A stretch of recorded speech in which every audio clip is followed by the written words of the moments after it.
Siguro po few reflections regarding ining Red Wednesday, no? Puta marakal kay katam sabihin na among this is not our situation here. Alata mo pong bala mo yung konteksto tamo Kenny since the Catholic faith no is the religion or the faith of the majority kareng Pilipino alabo itang persecution no itang lalong-lalo na retang violent ways in which talagang mape-persecute la po ring yayaliwang Kristyano keng mabilo kaya to no. I think over 250 million Christians and Catholics na po o ini kanuing sitwasyon da.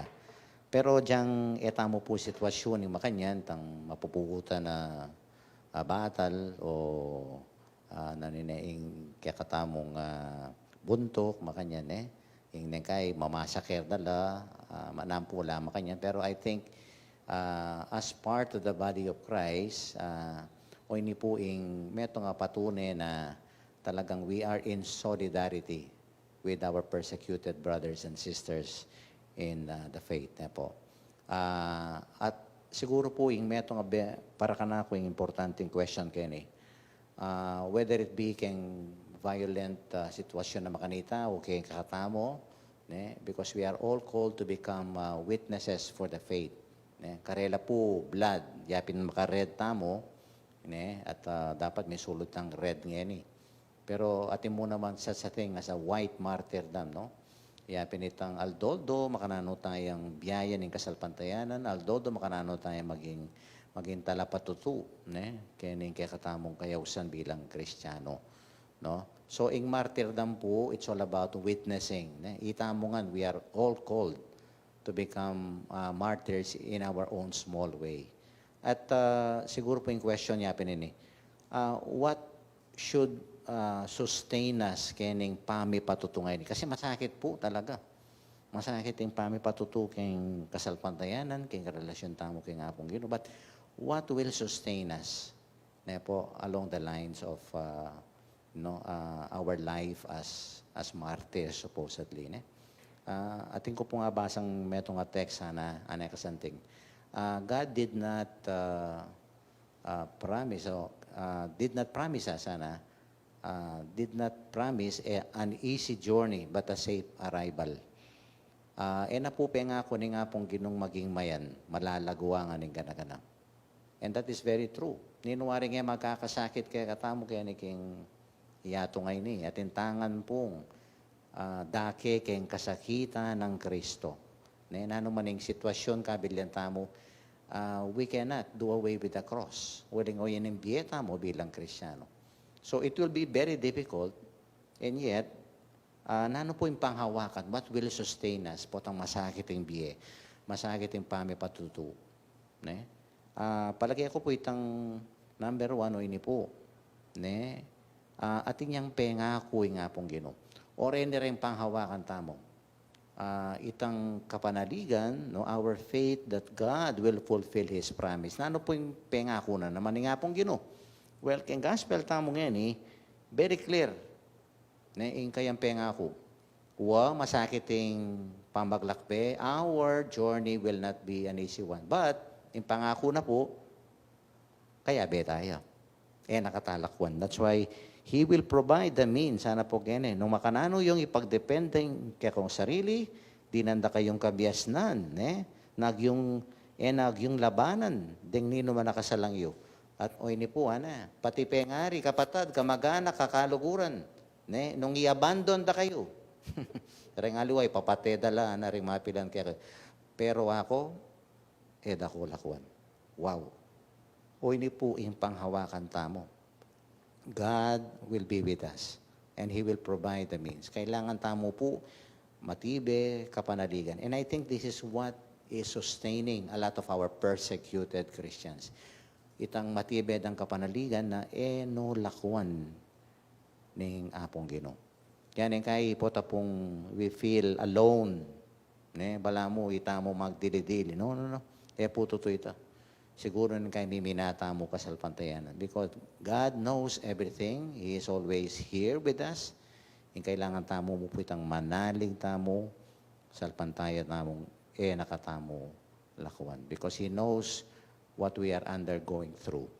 At pangadwa, inimpong metong ng pangako, and this is our hope. So faith, hope, ano po. Or hindi rin mag-sustain kaya katamo. Ano po yung hope niya mo? Itang pag-asa, kapanayan na in Diyos, o ini po.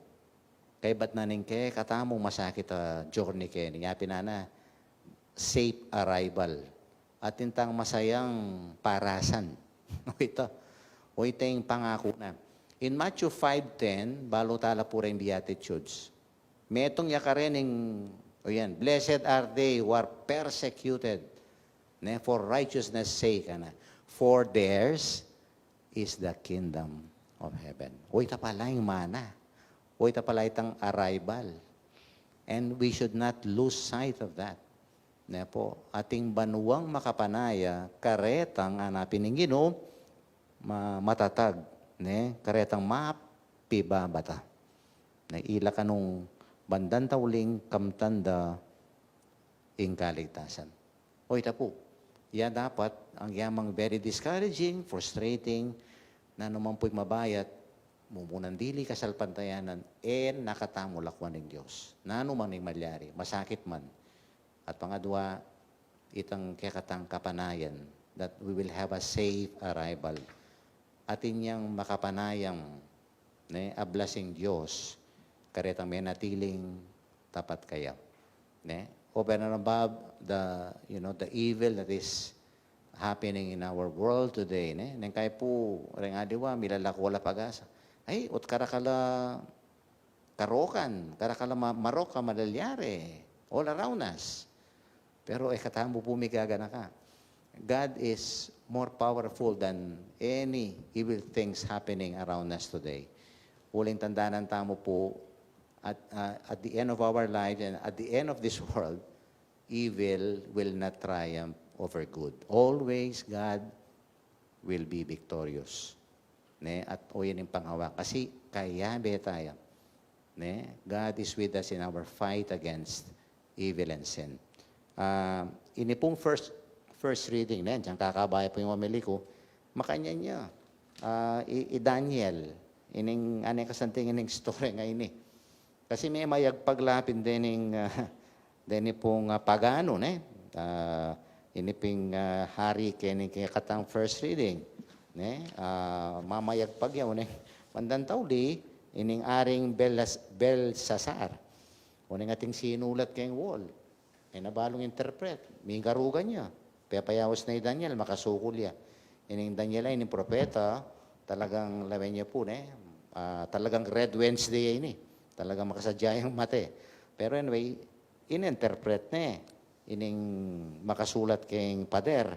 Ining mene, teke, lana, harsin. At nano po yung makasulat, interpretasyon, darening at lungamanong areni. Metong yamu, balam sabihan na ning propeta kayong aring Belsasar, ulimpin, they desecrated, rene pong holy vessel sa ginamit na kayong pamaninom da, pamagsayada. Nano sinabi na Daniel, na balam mo summarize na yan po, nabibilang na ang araw mo. Nabibilang na ang kaharian mo. O ini po, that good will always triumph. Na po. Or ini po rin panghawakan tamo, na maning kasakitan tamo, or ini rin mamiyasan ng sikanan tetagan kaya katamo. And let us continue to pray for our persecuted brothers and sisters in the Lord, na sana po manatili la ketang firmness, ketang karelang the strength of her faith. At sana, emo po pangadi, emo po materilabaging supportan tamo karela, in solidarity po, siguro, pakyapusan tala naman. Itang masanting dang halimbawa, yang gawan tamo mo naman. Waling itamo, mata-challenge tamo kay marakalabagi. Pero sana etala ko compromise din kay katamong Christian principles and values. Maging matatag, mapibabata tamo bilang talapatutunang Kristo, bangking katatawlian, kamtan tamo, in kayang kaligtasan.